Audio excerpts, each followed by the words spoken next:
As the Israel and American war with Iran escalates across West Asia, Tehran has stepped up its attack on American assets, particularly its military bases across the Gulf. In the latest, Iran's army says its strikes in Kuwait have targeted U.S. bases and warned that more such attacks will follow. In Kuwait's Al Jahra, fire and smoke was seen rising in the direction of Ali Al Salem Air Base, which hosts U.S. forces in Kuwait. So far, Iranian retaliatory attacks on the American bases have been reported in Iraq, Kuwait, Jordan, Bahrain, Qatar, UAE, and Saudi Arabia. Those attacked include the Al Udeid Air Base in Qatar, which is the largest U.S. base in the region, Al Dhafra Air Base in the UAE, the U.S. Navy's 5th Fleet headquarters in Bahrain, the Prince Sultan Air Base in Saudi Arabia, and the Erbil Air Base in Iraq. U.S. logistics base at Camp Buehring in Kuwait and the Jebel Ali port in the UAE have been hit as well.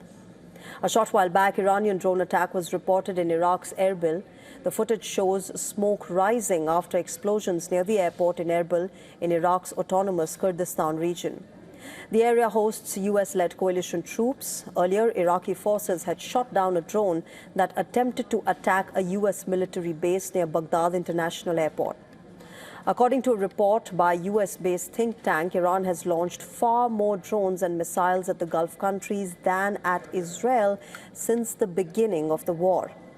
Iran has reportedly launched 255 drones and missiles targeting Israel, but it has fired 2,171 drones and missiles.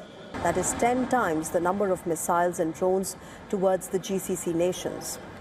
Of these attacks, 1,138 were aimed at the UAE alone, suggesting that Iran's retaliatory attacks have focused heavily on U.S. military assets in the region.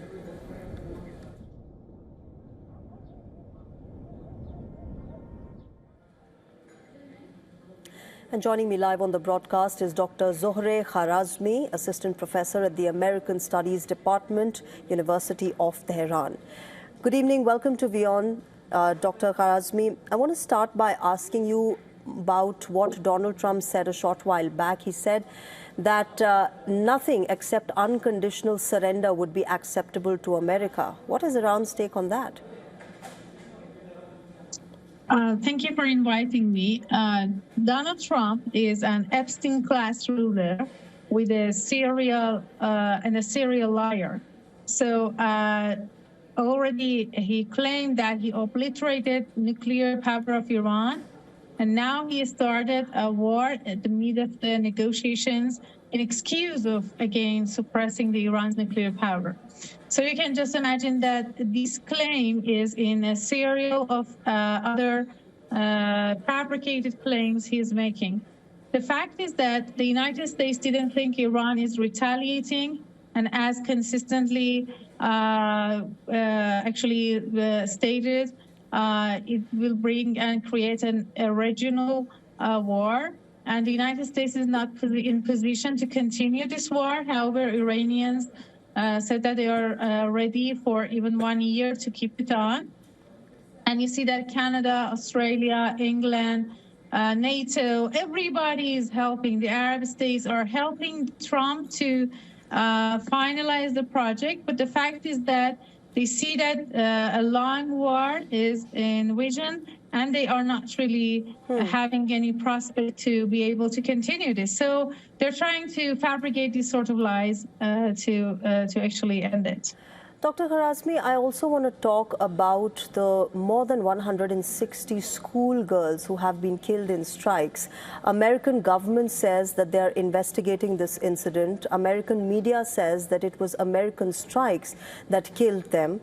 My question is, one, who does Iran think should be held accountable? And two, whoever is held accountable, how would they be punished? Because whoever is held accountable might just get away with saying that, look, this is the collateral damage in war. But, you know, the entire world has been rather shocked with the kind of killing that has taken place. These are school children that we're talking about. Yes. First of all, don't forget that the United States and Israel are genocidal regimes.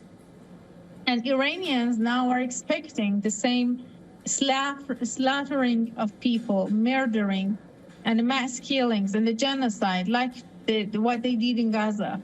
So they have such a profile. You will know that it's well expected from them. And for who to investigate it, we really don't rely on the international bodies. They are very much dysfunctional.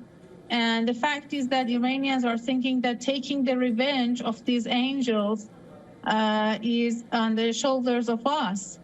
And the people of the world that are really thinking, realistically thinking about the Americans and how genocidal they are. And I think that the missiles that Iran is just shooting and the retaliation and an active war that we're doing against these genocidal regimes is the best revenge of these girls. Dr. Kharazmi, beyond this war, while we talk about these little girls who've been killed, I also want to understand from you what is going on in the minds of Iranians like yourselves, in mothers who've lost their girl child, in men who've lost their wives and wives who've lost their men. What's the general sense right now within Iran? It was very sad. You can imagine that maybe you are a mother, maybe your viewers are just having the experience of mothers and fathers of having girls at this age. So it was very sad, but at the same time, it made the people very angry. The social solidarity around and rallying around the flag was much heightened by witnessing such acts of aggression by the United States. And even when you're talking about Iran's retaliation to, for example, the American military bases in Arab region, it's much more legitimate now after such incidents, because these killings of the girls was done from an Arab country. The missile was just coming from there. So people here are thinking that they are sad, but they are angry at the same time, and they really expect the Islamic Republic to defend the right and take the revenge of these children and their families.